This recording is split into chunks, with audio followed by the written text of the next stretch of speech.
How's it going, people? As a young driver, it can be difficult to get into the field of much faster cars. As an example, I'm 22 and I drive a 1.2 litre Polo with just 54 brake horsepower and a 0 to 60 of forever. In the UK, it can be particularly challenging for people aged 17 to 25, as ridiculous insurance prices place a hefty expenditure on top of whatever car you buy in the first place. However, there are a few cars that are reasonably priced, set at or below insurance group 30, and have pretty decent performance that can allow young drivers a chance to drive something a little bit quicker than my Polo. One thing I must mention is the fact that insurance groups might not actually mean that much for the youngest drivers. 17-year-olds in the UK are slapped with unfair insurance prices seemingly irrespective of what insurance groups their cars fall under. A piece of advice for those of you who are at the youngest end of the driving spectrum would be to go for cars that are less common amongst young drivers. The cars I'll be mentioning on this list are in most cases pretty standard fast cars for young people to drive, and therefore crash. If a high percentage of young drivers have crashed the car you're looking at buying, the insurance groups won't really matter. Your insurance will be high regardless. The cars on this list cater more to people with 3 to 4 years no claims under their belts. I will at some point do a first car video,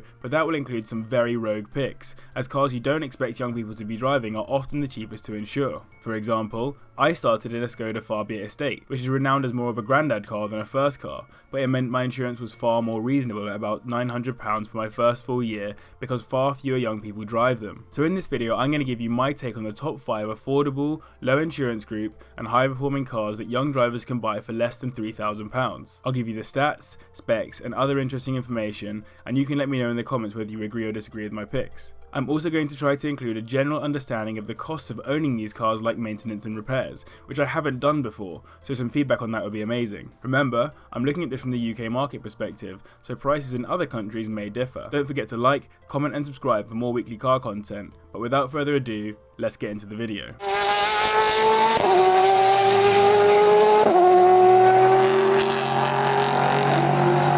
Starting us off at number 5 this week, we have the Peugeot 207 GTI hatchback, also known as the 207 RC, which was released in 2006. This little French pocket rocket followed on from the 206 GTI, which was heavily criticised in many reviews for failing to provide the performance that its competitors could. In fact, the 206 was generally regarded as so poor that it was held responsible for Peugeot losing their position as the greatest hot hatch makers of all time. Of course, in reality, it has been a long time since Peugeot has hit the mark they did with the 205 GTI, one of the most iconic hot hatches ever in my opinion, and a beast in its own right. The problem is that by setting that standard as high as they did in 1984 means that all hot hatches since have been compared to it. They simply peaked too early. That said, many automotive journalists agree that the 207 GTI is a strong step forward from the 206 GTI, and a stepping stone on the way to the newer 208 GTI, which has been held in much higher regard. The 207 even has some rally pedigree of its own, even if the 206 and 205 were way more renowned for their rallying efforts. The 207 puts out a solid 175 brake horsepower from its 4-cylinder,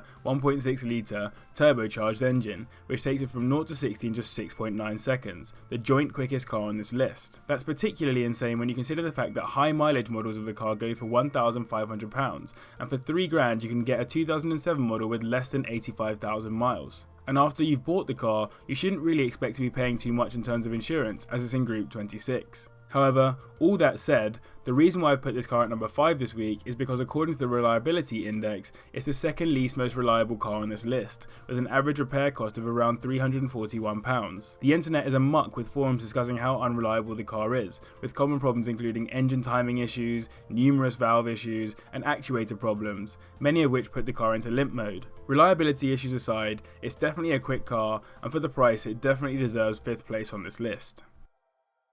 At number 4 we have the Ford Fiesta ST, which was released in 2005. A staple of the boy racer community, I personally would be a little worried about the types of insurance quotes you'd be getting at the younger end of the spectrum, but people with a few years of no claims might find it possible to get a good deal, as it still sits in insurance group 26. ST actually stands for Sport Technologies, and the Fiesta debuted alongside the Focus with this new badging. It's sort of like a less expensive, less race-focused version of RS models. That said, these Sport Technologies Fiestas really do pack a lot of power into their small frame. 148 brake horsepower from their 2-litre engines, taking them from 0 to 60 in 7.9 seconds. Not bad at all for the minimum price of around £1,300. For £3,000 you could get your hands on a 2006 model with just 65,000 miles, but it might be difficult to find an untouched version. It has a reputation of being a boy racer car, which often comes with some ridiculous modifications. Speaking of boy racers, the ST has been rapidly decreasing in numbers on the roads here in the UK over the last few years, dropping by over 1,000 models a year,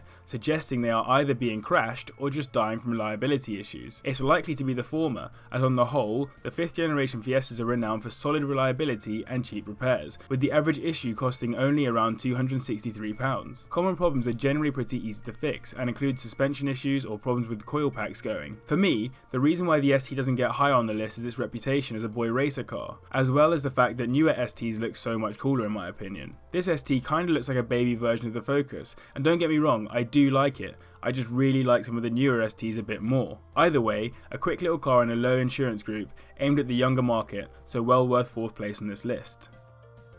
In 3rd place we have one close to my heart, the 993 VW Polo GTI that was released in 2005. This is only the 3rd Polo to have ever been graced with a GTI badge, an honour my humble 9N never received. But to be fair, this car has all the makings of a fast car for young drivers, 150 brake horsepower and an 8.2 second 0 to 60 as a result of the famous and well loved 1.8 turbocharged engine, and all that for Insurance Group 26. This seems like a very decent option. What makes it even more of a decent option is the fact that it's a VW. All the cars on this list have a plethora of parts available to them for modifications, but the list of mods for Polo seems to go on and on. Inside the GTI is also a very nice place to be, as the interior is similar to that of a Golf GTI, the car you'd probably expect to have the GTI badge on it. Well bolstered seats, a nice big steering wheel, and red stitching throughout make the car have quite a sporty feel, as well as the GTI logos plastered around the car. The reliability on the 993 isn't too bad either, with the average repair costing around £293, and the majority of common issues are related to gearbox mountings, front bushes, and leaking radiators. That said,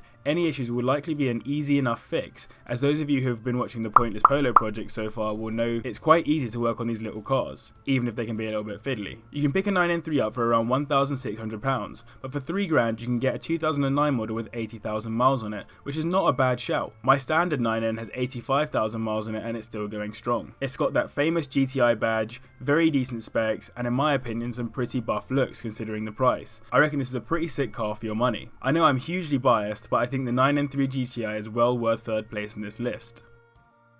Just missing out on 1st place this week, and with slightly less bias, the Mini Hatch Cooper S R50 and R56 models, which are both in Insurance Group 30. I've mentioned the Mini in a previous video, stating that it's a bit of a hairdresser's car. I've also never been a huge fan of the car personally, not because I dislike anything aesthetically or performance wise, but simply because of its Mini badge. The original Minis are iconic for being bonkers, super small British runarounds that young drivers, hopefully like the ones watching this video, would blast around the streets, mod for fun, and sometimes rob the mafia with. But the new Minis are far more sensible, German, and large. There is definitely nothing mini about the Cooper S, except for its price tag, considering it is the cheapest car on this list, with high mileage models going for less than £1,000. For £3,000 you can expect either an R50 with less than 50,000 miles on it, or an R56 with less than 100,000 miles. The R50 was released in 2000, and though the R56 that came along in 2007 looks very similar, the two cars are actually very different. Every panel on the R56 was changed from the R50, including different head and tail lights,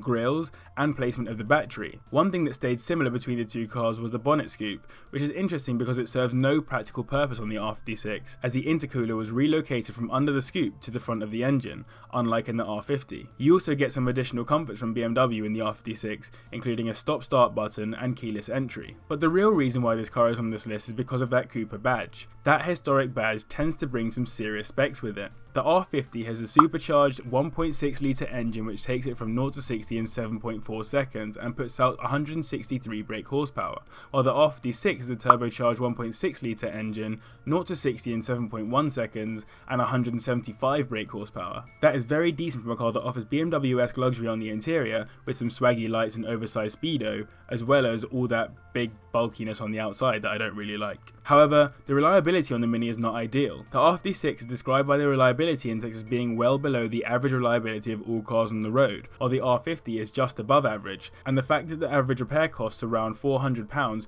could make the Mini an expensive car to own. Common problems include issues with loose timing chains, transmission, clutches, water pumps, and the power steering. Overall though, as a car, the Mini is a pretty strong buy for the price in terms of performance and luxury, even if it might not be the best thing to own in terms of reliability. Finally, at number 1 we have the 3rd generation Renault Clio RenaultSport 197. The joint quickest car on this list, and in my opinion by far the best looking, this little beast has a naturally aspirated 2-litre inline-4 that puts out 194 brake horsepower, taking it from 0 to 60 in just 6.9 seconds. But that's not all. This hot hatch has additional features which make it perfect for number 1 on this list. First and foremost, it's the only car on this list advertised as having technology from Formula 1, including a rear diffuser and brake cooling side vents. Another super cool feature is the fact that it has a 6-speed box, rather than the classic 5, with a short shifter. I personally am a huge fan of the beefy styling too, with wide wheel arches and big bumpers to match. It also has beautiful twin exhaust pipes, which make a pretty brash sound.